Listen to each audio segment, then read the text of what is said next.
So I did wake up a lot earlier today, just around sunrise. I was able to meditate finally. And just having a little bit of extra time this morning is really enjoyable. I can write in my journal and just lie in bed a little bit longer. And the sun is up. And so my plan for today is to pack and to transfer to a different stay place.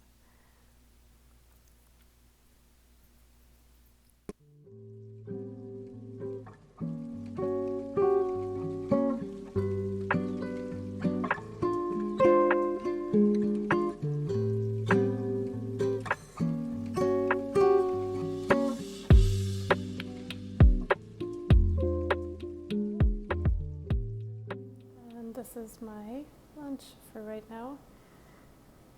And I can eat every 2.5 hours if it's fruit.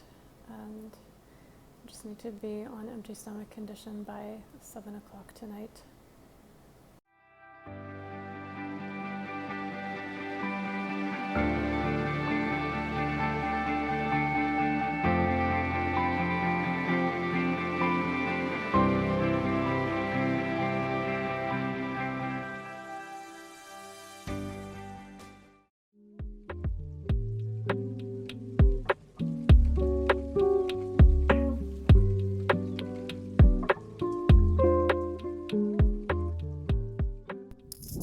I checked into the campground. If I hadn't been so preoccupied about food, I think I would have preferred to stay here for the whole time that I was here. I just wasn't sure about food and the weather. But this cabin is air conditioned, and there's a little river nearby. There's also heating inside the unit. This is so perfect for doing any kind of yoga practice. It's so close to nature, and the view was pretty amazing.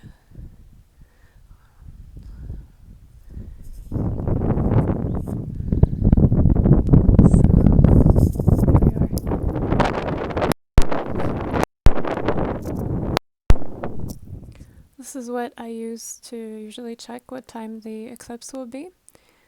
So I'm using time and date, and it has a countdown here, and I always put the location.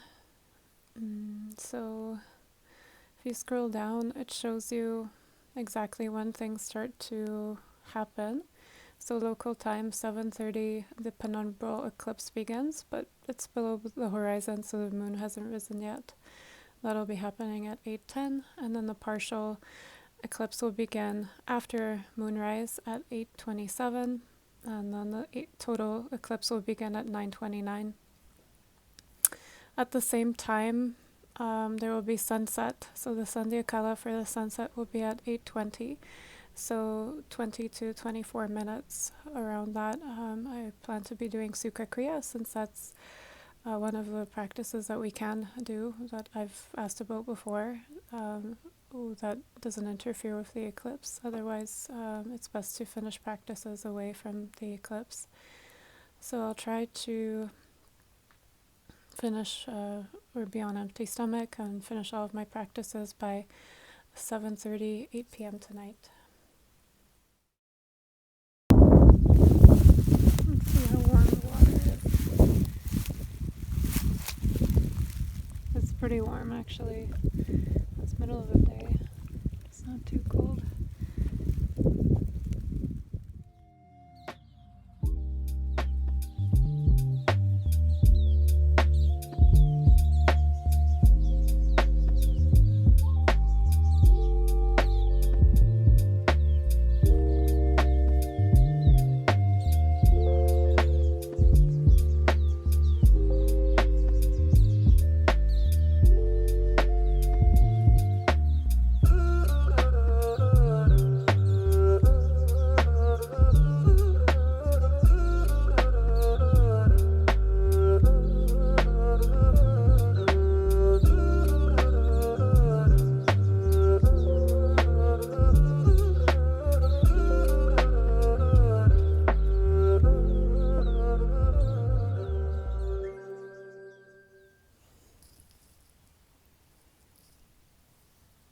It's my fourth day here. Today is Sunday, That's the date of the eclipse. I've been really looking forward to this day for actually a few years. Last year we had a we had a full lunar eclipse as well.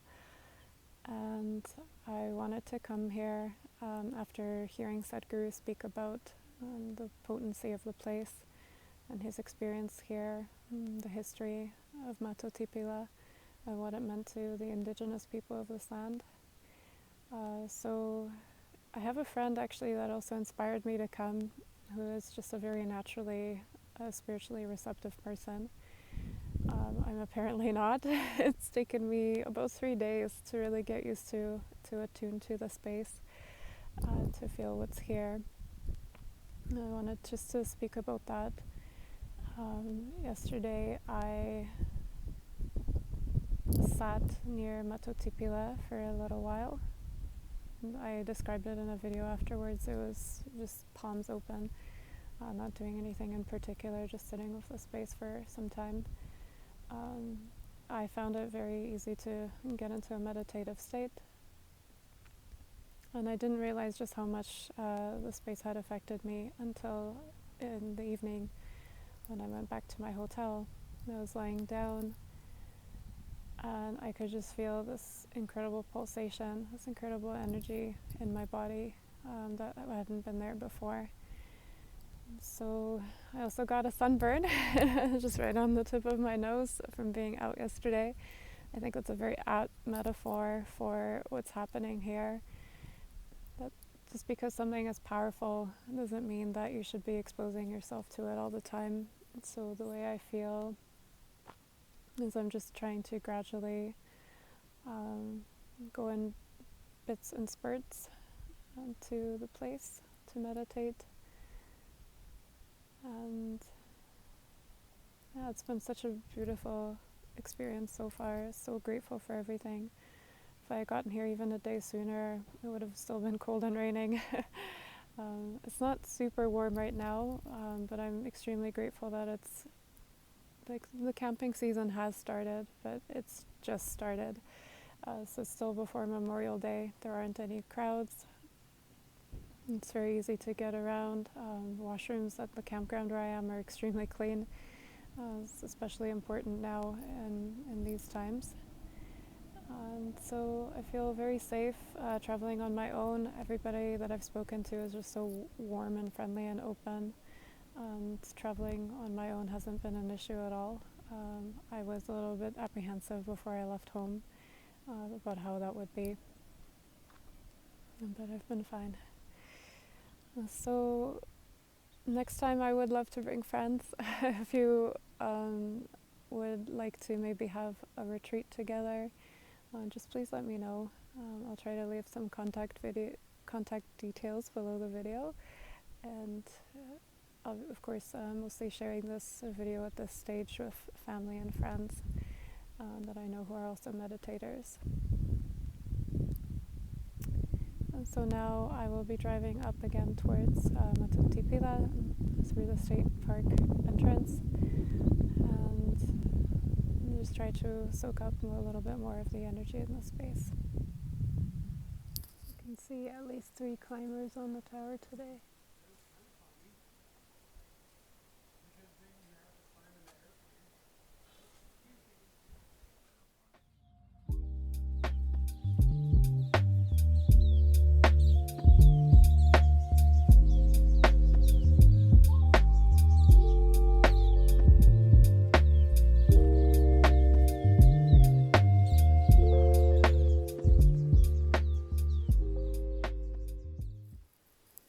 It's very quiet. It's Sunday night.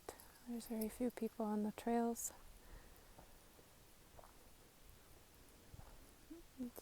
One thing that I'm really noticing today is just how I don't feel hungry.